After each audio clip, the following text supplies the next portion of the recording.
Right, welcome back to the Jack Ward Football Podcast. I'm joined by the brilliant and beautiful Tom from Fournillwritten all over it. I just thought I'd say that to give you a reaction. Tom, how are you? Thanks, mate.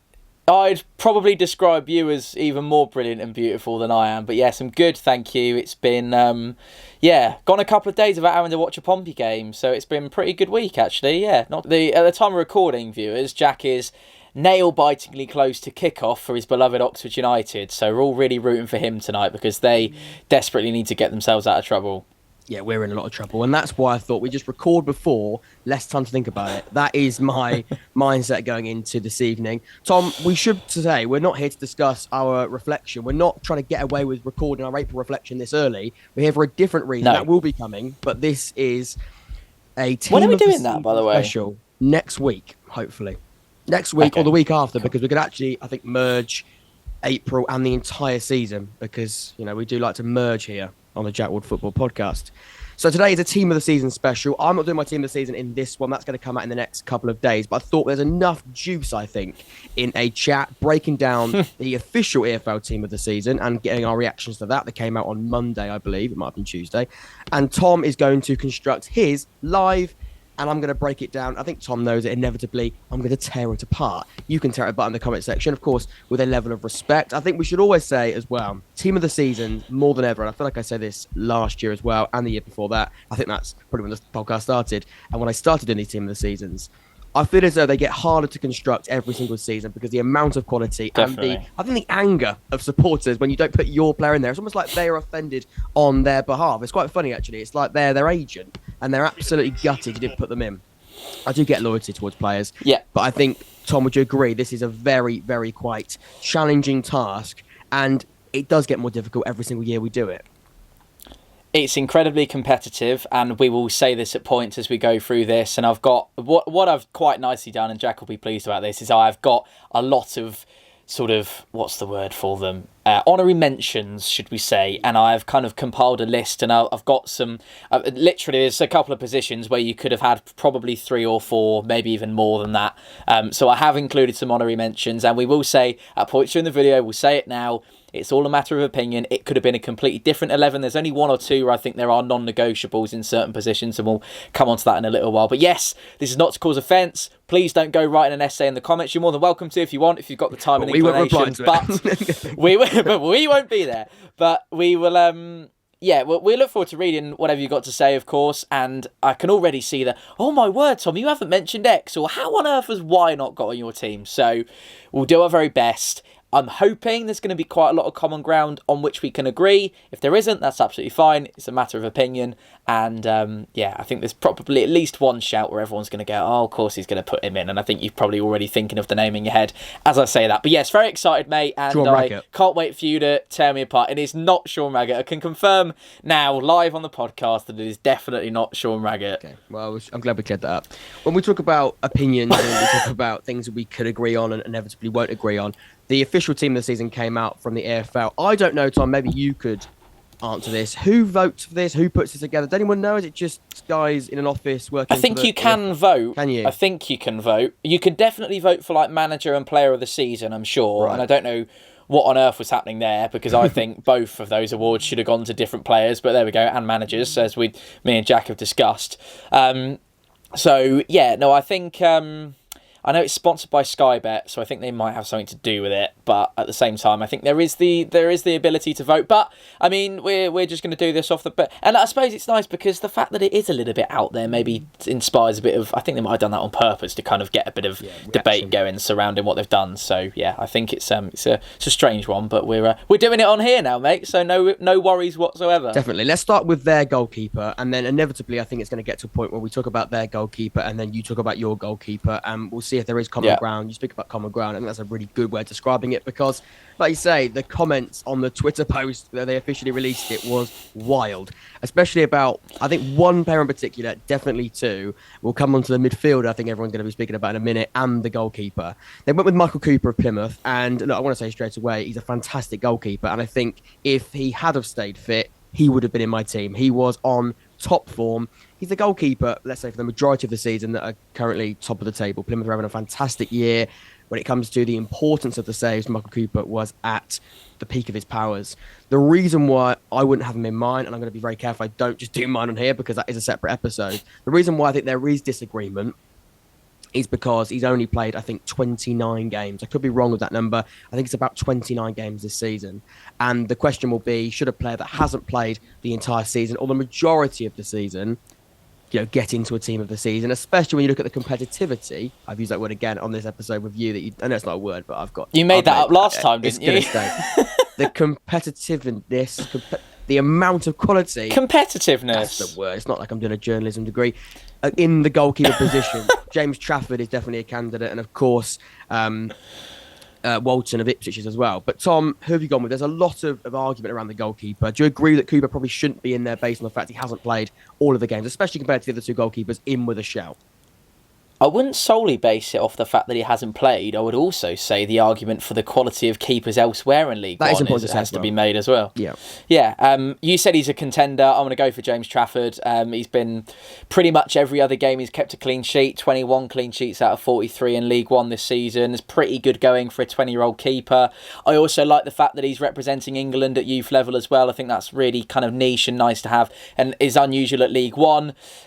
Oddly, we've actually seen him at two of his kind of lowlights this season. Your game at the Castle, where he probably should have seen red rather than yellow, and he let 3 in at Fratton Park this season as well. So live, me and you actually don't have a particularly brilliant experience of James Trafford, but I think he's done more than enough to deserve a shout for that spot, and he's my goalkeeper, mate, for League One this season. I don't think you can argue the fact that a goalkeeper that's been part of a defence has conceded the least amount of goals or joint least amount of goals with Ipswich and kept the most clean sheets in the league as well. I think when you put that together and you look at statistical numbers with goalkeepers, it's not always easy. We're going to come on to the forwards to talk about chance creation and passes and key passes. For the goalkeeper, it's pretty standard. I know you can delve deep into it, but you look at the big ones, clean sheets, saves per 90 at a stretch, and just the general amount of goals that you're conceding across a season. And I think with James Trafford, he's ticking those boxes to a very, very good degree. So I agree. Without, again, spoiling mine, I think James Trafford is a good shout. That's all I'll say on that. It's a good shout. So let's move on to the defence then, because I'll be honest with you, when I look at the blocks, I look at the goalkeeper, midfield, and the attackers, I'd say the defenders were fairly taken okay. I look at the consensus.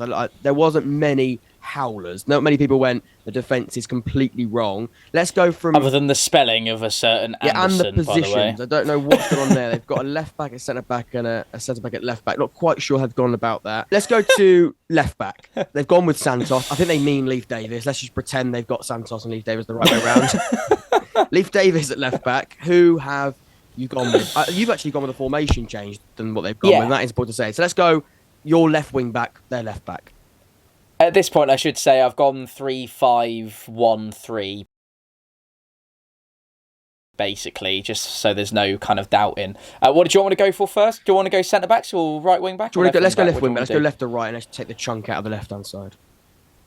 Yeah, I think it's pretty obvious that Leif Davis gets the shout for left wing back, and I think I'm in agreement with the EFL on this one.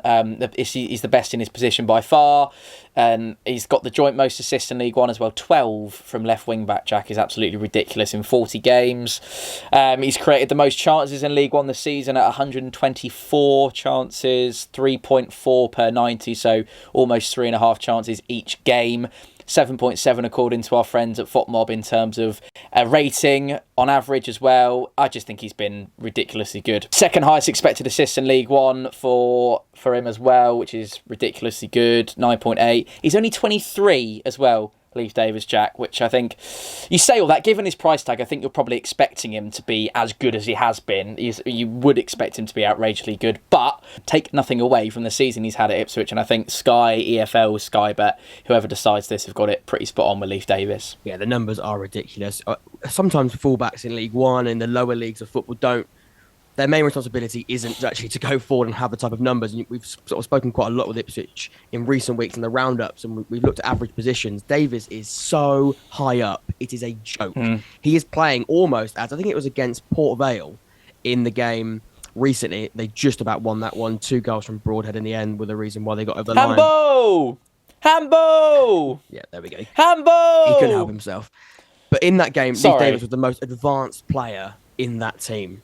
On the pitch with both sides, and that just shows the type of player he is. He's so advanced, he's so attacking, and as well, he's part of the defence that has got the least amount of goals conceded, along with Bolton. So defensively, he's not a liability, but going forward, he is top dollar. Let's move on to the centre backs, because you've gone with 3. Of course, they've gone with the back 4, but either way, 2 of those 3 centre backs could be fairly similar. They went with I'm trying to look at the graphic there. Not Dave.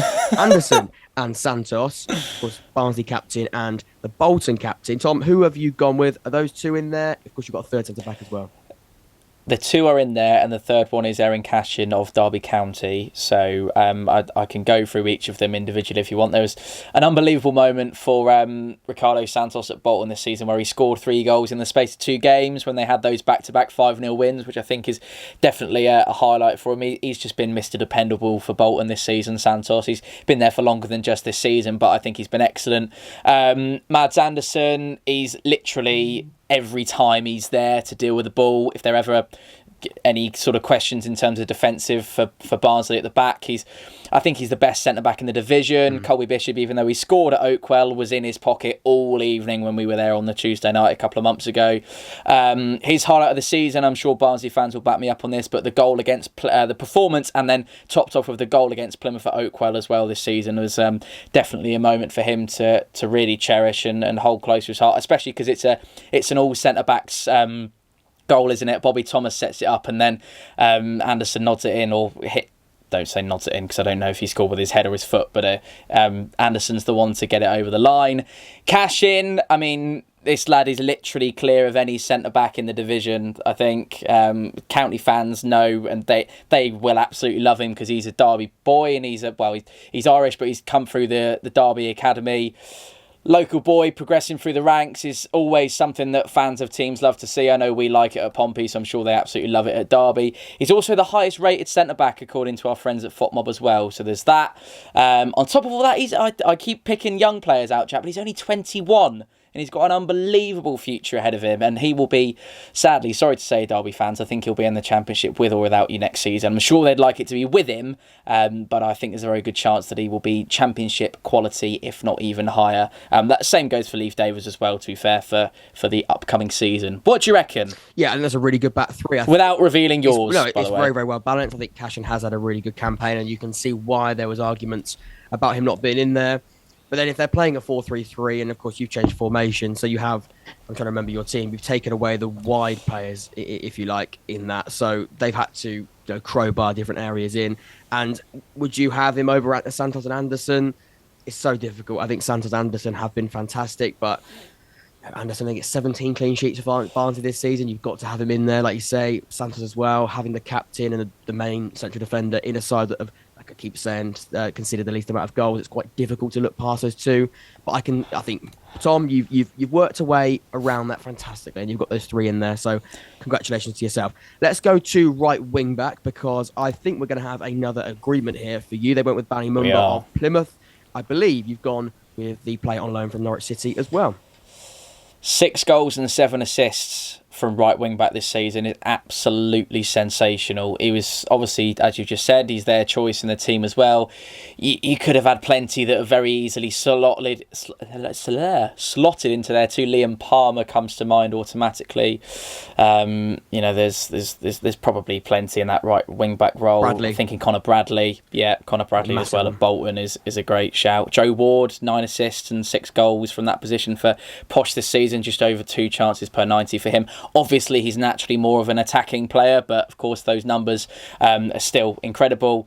Yeah, I think it goes to Bali Mumba. I think Plymouth fans might even say that Scar could maybe go in place of him, but I think he's been superb, and I don't know whether there's going to be any opportunity for Plymouth to have him if they're in the Championship alongside Norwich City. I can see that being a bit of a difficult conversation with them, but I think they'd absolutely love to have him for next season because he's been absolutely incredible for him. Yeah, I think we talk about lone players at that right back position and left back as well, but mainly that right back with Conor Bradley and Bannan Mumba. Talk about 2 brilliant pieces of recruitment on loan from Liverpool, of course, Conor Bradley. He has to be definitely given a shout. I think you've also as well, we've given you 5 substitutions. Is that right, Tom, as well? So there are some Oh, yeah, no, I did, yes. Well, I need to choose which 5 don't worry, I'm going to you've got go time for, to look at that, so we can come back at the end. But that is important I to say. might need more than 5. But yeah, I look at Conor Bradley, I look at Bali Mumba. That is understandably a little bit of a frustrating conversation if you're a Bolton fan and Bali Mumba gets the nod over him. But I think I look at Bali Mumba, I look at the influence on the team and the importance of the goals. I think you mentioned it there. If you haven't, I'll mention it again. Ipswich, that goal he scored in that huge game. And we look at the top 2 race, that goal he scored and the importance of that goal. They are defining moments, and that's probably the reason why Plymouth are still top spot and Ipswich are chasing them. And that is very, very, very significant, I feel. Let's go and move on to the midfielders then, Tom. Is that right? I'm trying to sort of piece your team together. You're done, mate. We've gone with the back 5. We've got the goalkeeper. We're now moving on to the 2 central midfielders before we look at a number 10. Is that right? And then a 2 up top? Correct. So let's have a little look at the 2 you got it, mate. in midfield. They went with Barry Bannan of Sheffield Wednesday and Conor Hourihane of Derby County, of course, who they signed in the summer on a free transfer. Yeah. Let's go with Bannan first. I think the other one could be the conversation that we maybe last a little bit longer on, because Barry Bannan, or Bally Bannan, I don't know which way first. Probably Bannan, probably the actual name. Has been fantastic. He's been fantastic in League One every year that he's been in it with Sheffield Wednesday. He's a legend at Sheffield Wednesday. He stuck with them when they got relegated and now is hoping to be with them when they get promoted back out of Sky Bet League One. And when he's been performing in League One, he has done a phenomenal job. He's in their League One team of the season officially with the Football League. Tom, is he in yours? He is, yes. 350 odd appearances for Sheffield Wednesday, so quite rightly you label him as a legend of that part of Sheffield. I don't think there's really any argument, really, is there? Joint top assist to Leif Davis this season. Barry Bannan, second highest rated overall. 7 goals, 12 assists, creates just over 3 chances a game for Wednesday. Highest expected assist in the division. Nothing that I can really add. The most telling, I think, probably, Jack, would be I don't think you'll see a League One fan not have Barry Bannan in their team of the season. I think he's probably one of those non-negotiables that everyone will go, right, he is literally first name on that team of the season team sheet. So that would probably be the most telling thing for me. I think non-negotiable is a brilliant way of looking at it, because there are some certain players that you go to them, League One team of the season, give me 3 names. It takes a while sometimes. You have to look at right backs, look at left backs. Maybe not in this case of League One this year, but you know what I'm trying to say. Central midfielder, attacking midfielder, first on the team sheet for me, Barry Bannan. If we're going to give a captain out, I probably would also go with him as well. He's that good, and also that good when it comes to leadership and what he brings to a side. His assists numbers and his creative numbers are just phenomenal. 12 big chances created, 12 assists. His output is what I think is also so important. And when he's not scoring, his performance against Barnsley when they lost 4-2, even so, you look at Wednesday and you go, yeah, that Bannan, they might be losing the game. They might have lost it and he might have not actually contributed to any goals, but you can tell he's always trying to do something and trying to lift his Wednesday performance and his Wednesday side through his individual performance. And I think when you look at key players in a system, Bannan is fantastic. So let's go and move on to the more argumentative. I don't know if he's argumentative. I don't entirely know that detail, but I can tell you that this position. Don't know him personally, do you? Slightly, yeah. I don't know exactly if he's that type of character, but I know him being in there has provoked those that are slightly argumentative and in their characteristics to have a little go about it, and I do understand it. For me, Conor Hourihane, and I don't want to spoil it too much, but I can confirm here right now, I don't think he makes mine. Tom?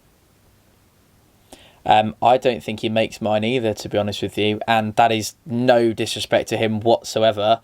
I was aware also that I'd already put Cash in the back line. I didn't want to be too one-team heavy. I know there's been some excellent League One teams this season, and Derby County are very much one of them, and I'm very concerned about going there this weekend. However, actually I'm not at all, because it doesn't really matter and I don't really care, but the point is I didn't want it to be too heavily weighted towards one particular team, and I appreciate that I've already said a couple of Ipswich names, well, at least one Ipswich name in there, and there's some honorary mentions for Ipswich Town players, including this one. I went for Sam Morsey in central midfield alongside Barry Bannan. What I like most about him is he can have a shot from the edge of the box, and by and large it will either go in or, like what happens at Fratton Park, and I'm sorry to give Pompey as an example, but I think this kind of plucks out of my head, so it's worth saying that He had a shot from the edge of the box, and then Conor Chaplin was sharpest to it and ended up bundling it in past Josh Griffiths at our place. Now, of course, Sam Morsey won't get the credit for that goal, but he's done an awful lot in order to make it happen, and I think he's been doing that a lot this season. His control of the game is ridiculous. You were talking about how much of a mastermind of League One Barry Bannan is. I think you could put him up there in the same conversation in terms of tempo with Sam Morsey. 7.71 is a mental average rating as well. His passing spot on. He's an incredibly talented, obviously part of the AFCON. He got a call up to AFCON, didn't he, with Egypt this season. And I mean, this is no disrespect to Ipswich, but they do miss him when he's away on international duty. And through a squad as brilliant as Ipswich's is, I think it's definitely a detriment to them when he's not around. And that tells you an awful lot about the quality that Sam Morsey has.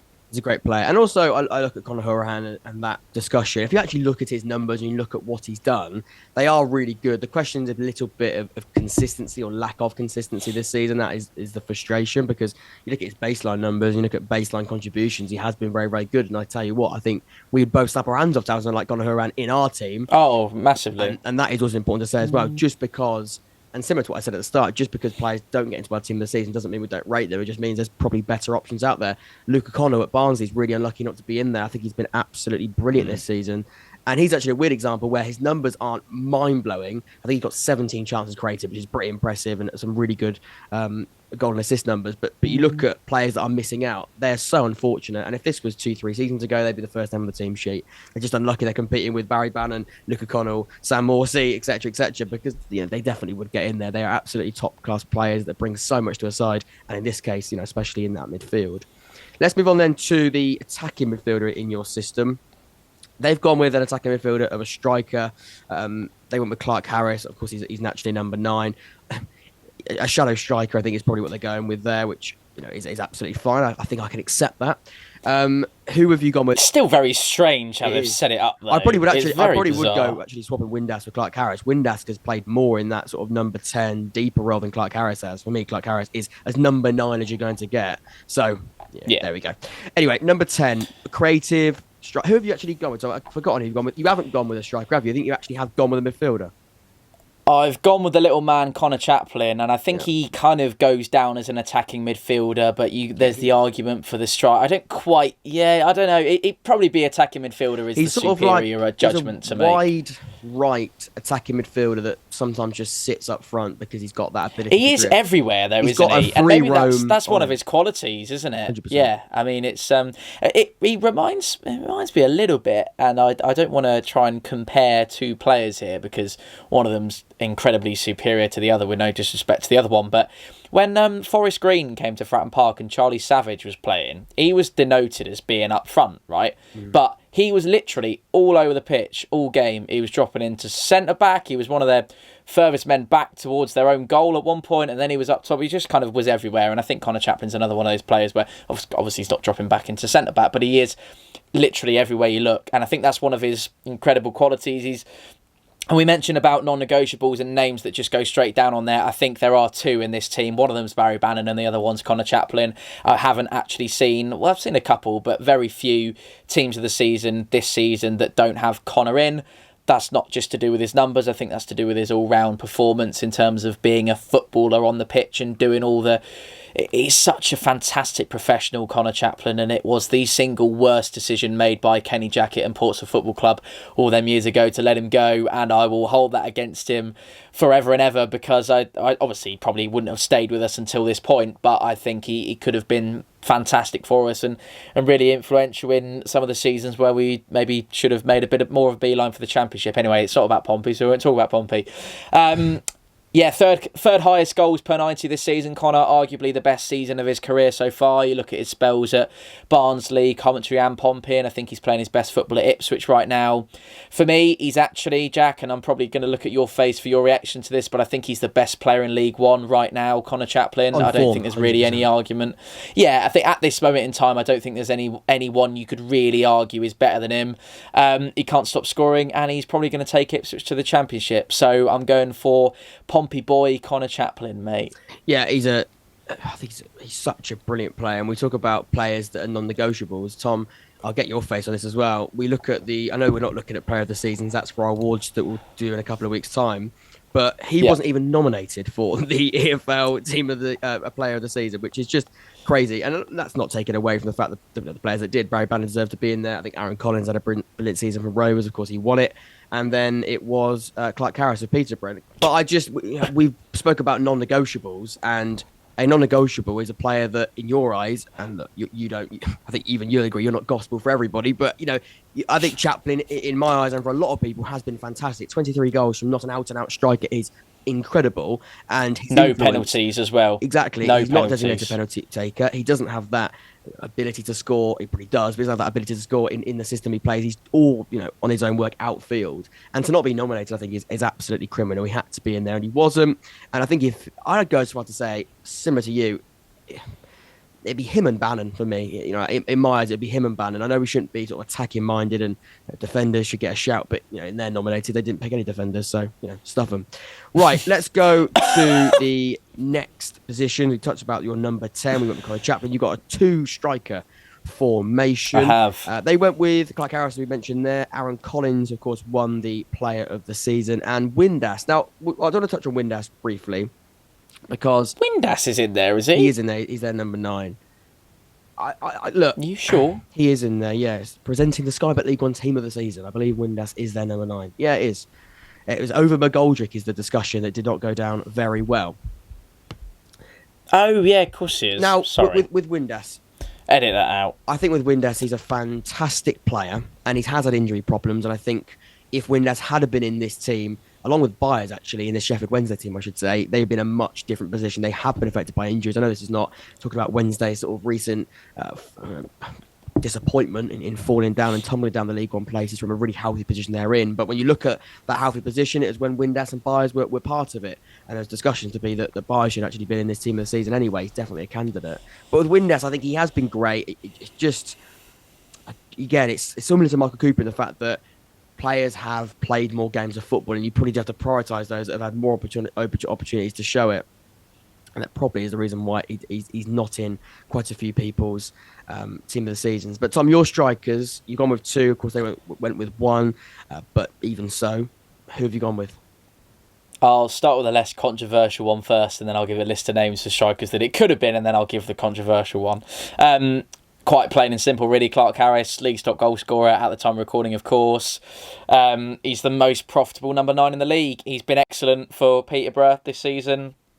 I think he's very much the reason why they are where they are in terms of that goal scoring threat. I know he's got a load of fantastic players around him, and Epsom Clark springs to mind in terms of how good he is in terms, and I think Peterborough having a fantastic Joe Ward as well. You got to mention him. Is it Joe Ward? Yes, yeah, it's Joe Ward, isn't it? Yeah, Joe Ward, completely worth a mention in terms of how good Peterborough have been, but he has literally just been the crown on top, hasn't he? Clark Harris, he is the king of League One goal scoring, and I think it will, if they don't go up this season, it will take an awful lot to knock that off his head. I think he was excellent last season. He's been excellent 4 seasons for Peterborough in League One. This season he's been superb. Last season he's just brilliant, and you can pull up all the stats in the world, but the headline is top goal scorer.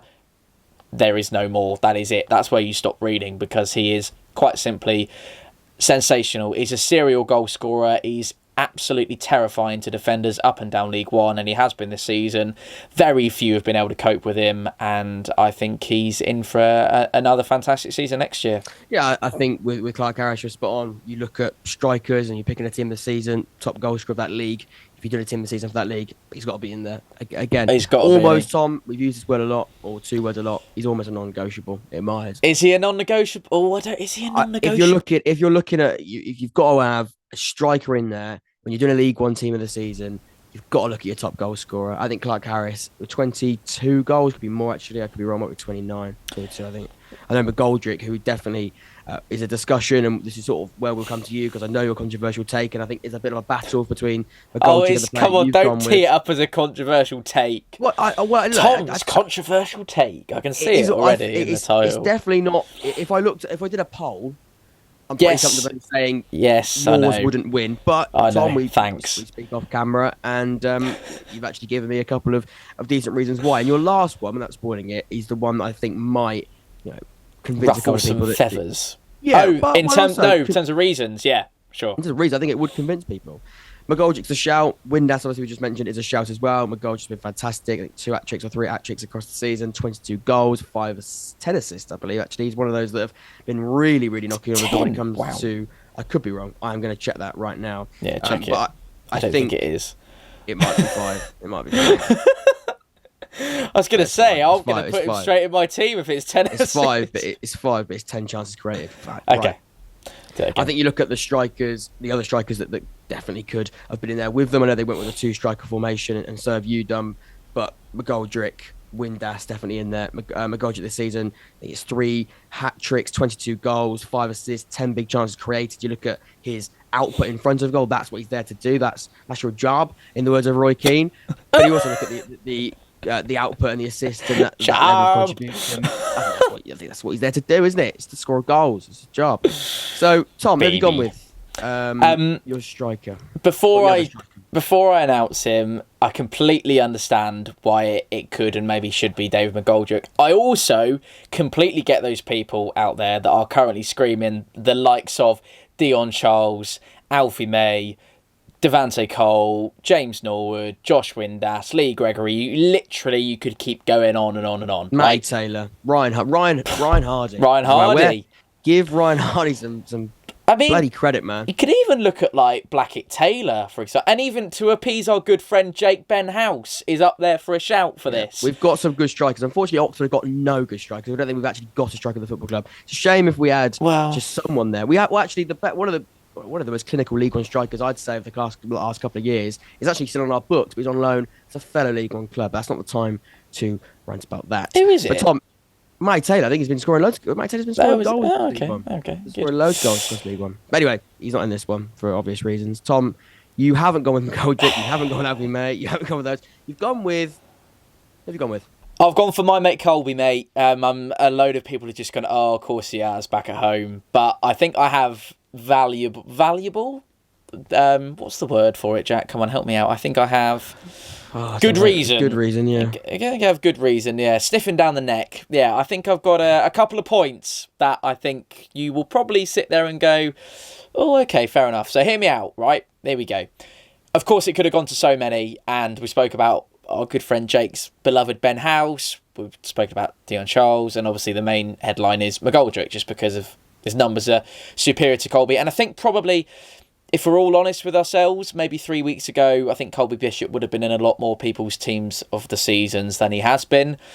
I think I'd probably give 3 main reasons why he'd be in my team. So it's not been easy to score in this Pompey team this season, of course, and in spells when we've been loading the box, Colby's been profiting off that massively.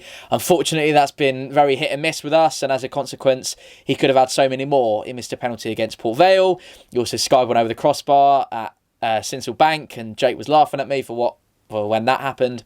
He did nothing at the Kassam either. He didn't do anything. He didn't touch the ball. No, I know. Thanks, Jack. Jack. Yep, cheers. We don't need to build the argument anymore. He also did nothing at the Kassam, thanks to my reliable friend here. I will be completely honest. We've got that to build against him. We'll build the argument against, and then I'll try and knock it down with an argument for, and we'll be as frank and as balanced as I possibly can with. Obviously, there's going to be a little bit of blue tinted in there, because there will be. That's just non-negotiable, really. Jack's very good at removing himself from the situation. I'm all right at it, but less so, perhaps. There's a lot to his detriment, of course. He's only scored from inside the box this season, which, whether that is a major plus or minus in his, Arsenal. His kind of Arsenal. Well, not Arsenal. He's nowhere near Arsenal, mate. He's not Bukayo, is he? Not quite. Not quite. He's not the league's top goal scorer, of course. But the league's top goal scorer is in my team, just putting it out there. He's also in the EFL's team, which is great. However, the 3 reasons why I'd put him in. His ability to score in a below-par team, number 1. Definitely number 2, his resolve, his endeavour, his physical presence as well. He's a big kid, right? He's a big bloke. His goal-scoring ability and his mental strength, right? He buried 2 penalties at Portman Road under all that pressure of whatever it was, 25 to 28,000, however many were there. And from a personal point of view, he's had the best season of his career as well. I mentioned that Conor's had the best season of his career. Colby definitely follows him up in that. Above all, this is my third reason, shot conversion in terms of big chances. So that is the chances that he's put away, that of the chances he's had, is by far the best in the division. His shot conversion rate is 21.6%. Considering Jonson Clarke-Harris is 15.1%, David McGoldrick 15.9%, Alfie May 13.1%. So in terms of the opportunities he's had, twinned with the goals that he's scored as a result of those, he is the superior striker in this division. And that, for me, would be the reason why I'd put him ahead of David McGoldrick. And you've brought some facts there, especially the last one. The last one is, statistically correct. It's difficult because, of course, you can pick and choose your stats, of course, and I should say that you can choose the ones that reflect the argument better. Of course you can, because there's so many stats that go against Colby. 100%. Because if you could pick your stats, you'd go with the fact that he hasn't scored as many as Jonson Clarke-Harris or McGoldrick, and again, that is statistically correct. Less assist numbers and creative numbers. Is a striker, is it their job to sort of necessarily be a creative masterclass? No, it's not. But if you can help that, then if you can help your team out, then obviously no one's going to sort of go, bloody hell, stop assisting us. So you've got to have that level of output, and I think you can't argue Hoy Bishop has got that level of output to a really, really good level. And it works both ways. You could go less goals as assists than McGoldrick, and similar physical presence in that sense. They're both fairly physical strikers, and the argument could sway towards McGoldrick because he's playing the team's in a better position, basically. Or the other one, you go, Colby Bishop is performing in a worse team, therefore he deserves to be in there. And where would Portsmouth be without Colby Bishop's goals this season? Let's not even imagine that, Jack, for a second. And it works with Derby. And the brilliant thing about these centre forwards is if you take their goals out of it, Peterborough would be nowhere near where they are. Derby would be, I think, would have fallen away a little bit with McGoldrick's 22 goals taken away from them. You probably were in a relegation battle. So we would be playing Barrow next season, mate, without Colby Bishop. So I think you've got to, of course, and that is 100%. If anything, if you take anything away from this sort of striker debate, every player has scored some very significant goals and a high amount of goals that have propelled their team into the positions that they are at the moment. As we round up, Tom, we've got a few substitutions and we've got honourable mentions that I think is important to say, because we're sort of basically just playing safe here. We could just end the video now, but we thought, no, we just don't fancy replying to essays of fantastic reasonings why we're completely wrong. So we thought we'd just basically go, have that, enjoy it, so you haven't got to worry about it. We've gone with 5. I say you've gone with 5. I'm going to do mine in my team of the season video in a couple of days' time. But with you, Tom, you've gone with your 5, sort of, like I say, substitutes in a 5. We've sort of gone down the honourable mentions and the every team can make 5 substitutions, so it feels right. Yes, and I think this is maybe a bit of a niche on the Jack Ward Football Podcast where not a lot of people will have substitutions for teams of the season. I also want to quickly mention, after we've done this, the manager argument as well, in terms of who got that Manager of the Season award. I've already actually mentioned pretty much all of them in the video, so we probably won't take too long going over this. And this is not to just go, oh yeah, but I put him in my sub, so that's fine, because I completely understand that there will be a lot of people out there that go, oh my word, what is he doing with some of these shouts? And the last one that I've just given is probably the biggest one. I would obviously have David McGoldrick would go straight in there. I'd also make a case for Devante Cole. I think he's been absolutely superb this season, and he is probably Barnsley fans' go-to when they go, who's your best player? They'd probably go Devante Cole, or they'd say James Norwood, or they'd mention Anderson, perhaps. I don't know. I'm not a Barnsley fan, but those would probably be the 3. Conor, and they've got a midfielder, Phillips, as well. He's had a fantastic They've got loads, but if you're going to say, they'd probably say Devante Cole, wouldn't they, if you had to pin them down to one player. I think Dion Charles misses out just. Obviously Aaron Collins as well, so there's your 4 there.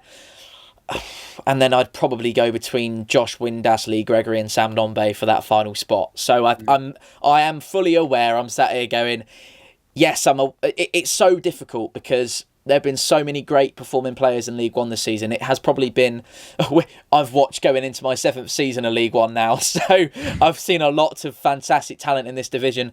I don't think I can recall a more competitive, and I think the facts speak for themselves. You can't recall a more competitive, because look at these teams. You might finish on plus 90 points this season and not get automatically promoted. I think that is absolutely rancid from a promotion chasing side's point of view, where they go, oh my word, how can we be this spectacular and put in so much hard work to not actually get over the line. And you look at Ipswich, Plymouth and Sheffield Wednesday, and even maybe to an extent Barnsley if they get there, in terms of getting to 90 points and go, God, that just wasn't enough, and that's crazy how it wasn't.